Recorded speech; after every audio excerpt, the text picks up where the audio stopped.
We got a loaded show coming up here on Chicago Bears Now. But first, I want to ask you this question. How often do you watch the show? If you watch us daily, because we publish daily videos, type D for daily. If you watch us weekly, 1 video per week, maybe 2 or 3 a week, type W for weekly, or maybe it's your first time on the channel. If it is, type 1. And if it is your first time, subscribe, turn on notifications. That way you never miss a video here on Chicago Bears Now.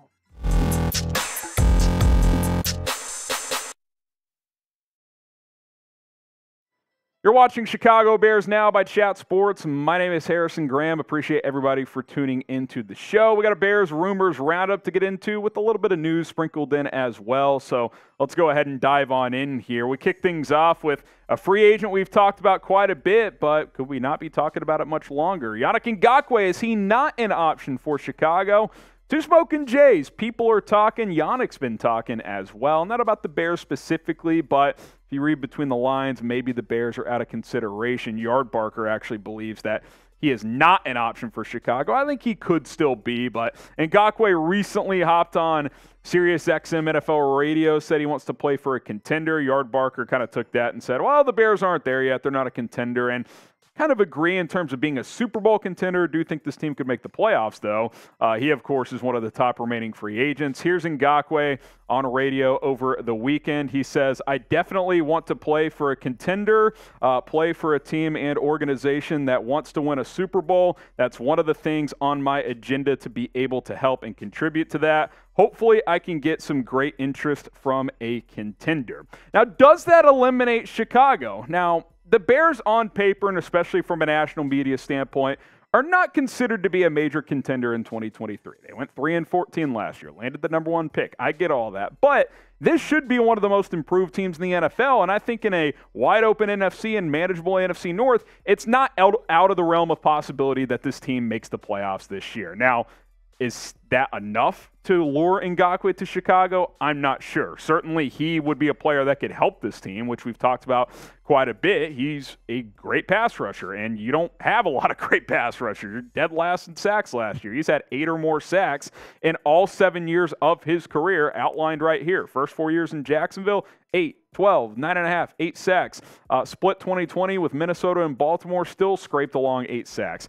21 with the Raiders, 10 sacks. 9.5 last year with the Colts, 65 sacks in 7 years. And he's still only 28 years old. It's not like he's 33, 34, 35, and there's, barely fumes in the car there. He's got enough left in the tank. I would still try to sign him. And I do think there are ways that you could intrigue Yannick Ngakoue to come to Chicago, even if you can't sell him on this team being a Super Bowl contender this year. Couple ways you can try to lure him. Well, number one, you could offer him a bigger role than Super Bowl contenders could. Like if he goes and signs with the Chiefs or the Eagles or someone like that, he's going to be a rotational, 40% of snaps per game pass rusher. Here, maybe he's not a 3-down player, but he's playing over half the snaps, I would think. Mentorship opportunity. Travis Gibson, Dominique Robinson, a couple of young guys that he could help groom. More money. The Bears have the most cap space in the NFL. Now, Ryan Poles is careful with his money, but if they really want to sign him, they've got more money than anybody else, so they could offer that.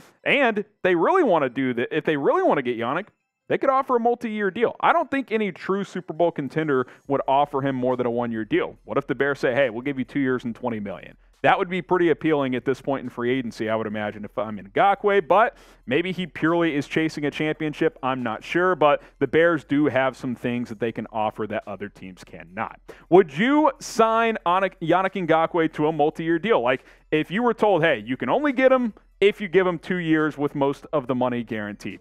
I'd still consider it if it's not a crazy contract. Type S for sign or P for pass. Here's what Bears fans think on this one.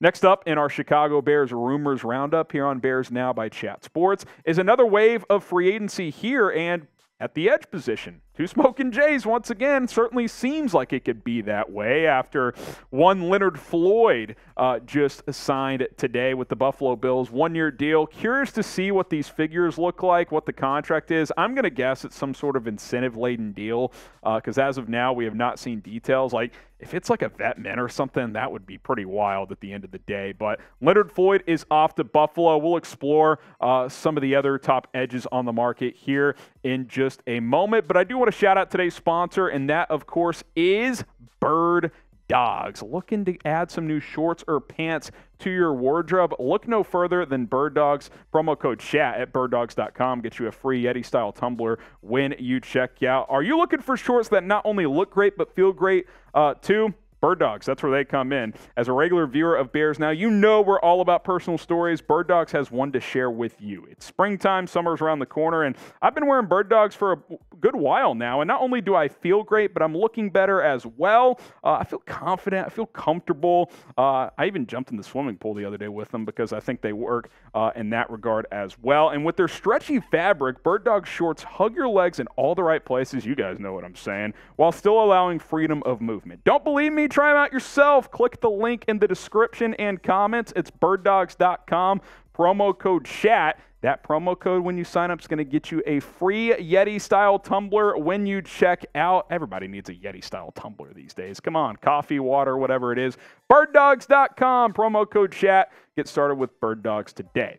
Now, will the edge market start to, have a domino effect here? Now that Leonard Floyd is signed, do teams start to say, okay, we've been patient, Floyd signed, do we maybe consider kind of ramping things up a little bit in our organization? The Bears certainly need an edge. Well, here, to me, the top 5 left on the market, maybe Melvin Ingram could be in there over Robert Quinn, but Yannick Ngakoue, we've talked a million times about him. Frank Clark, he's still out there. Jadeveon Clowney, Dawaune Smoot, who I think could be an interesting player. Robert Quinn, if you want to bring him back to Chicago.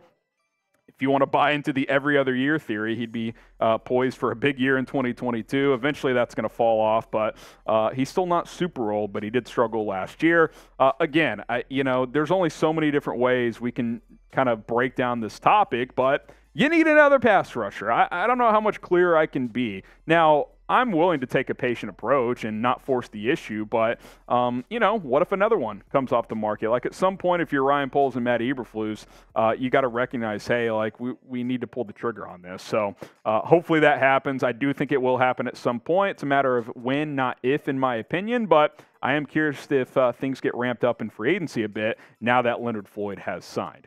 Join the Noti gang here at Chat Sports. I asked you guys off the top of the video, how often do you guys watch Bears Now, whether it's daily, weekly, or if it's your first time? Join the exclusive club called the Noti Gang, the Notification Game. Here's how you can do it. Well, you got to subscribe to be part of the Noti Gang first, so hit that sub button. 2, click the bell icon here on Bears Now, and once you do, it's going to prompt you to select from a couple of options. The default is personalized, but go ahead and toggle up and click all. Once you do that, every single time we publish a video, you're going to get notified on this thing, your smartphone or your tablet or whatever it is. Subscribe, bell icon, select all. You're part of the Noti Gang. Never miss a video here at Bears Now.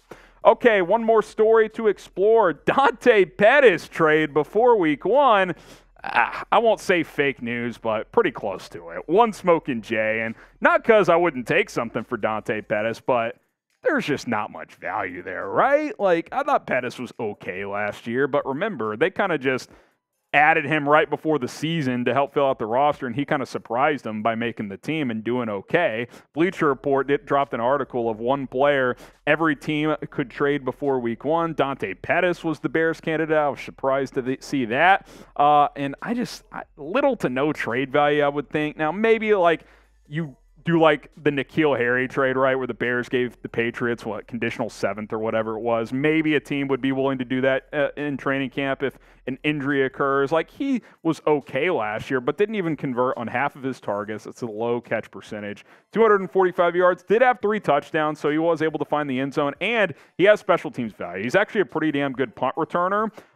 So, maybe late round pick, but I still think it's unlikely. Now, from the Bears' perspective, I think if they got into camp and Tyler Scott impressed them and Velus Jones impressed them and they want to keep equanimity of St. Brown and Dante Pettis is sitting there as this team's number 7 receiver, and they're like, yeah, we'll trade Dante Pettis for a 7th or a 6th round pick. I think that scenario could happen, but you still have to find a team that would want him, and a lot of teams would probably know that that's the case and just wait for him to get cut. So I think that's unlikely. He's going to have to fight for a roster spot in Chicago, and I just don't see a team out there that would trade a late round pick for him unless there was an injury and they were willing, to trade a late pick. Maybe they have a couple of extra sevenths or something like that. Now for the Bears, will Dante Pettis make the 53-man roster? He's got a shot. I mean, he played okay last year, but obviously this position has been revamped pretty significantly. Type Y for yes, type in for no. Predict it for us if you think Pettis will make the 53-man roster or not. Okay, guys, appreciate you for tuning in to today's show. Tomorrow is Tuesday, which means we got a live show. Excited for that. 4 o'clock Eastern, 3 Central Time. Be sure to join us. More Chicago Bears news, rumors, and other content to come. We'll see you then, and bear down.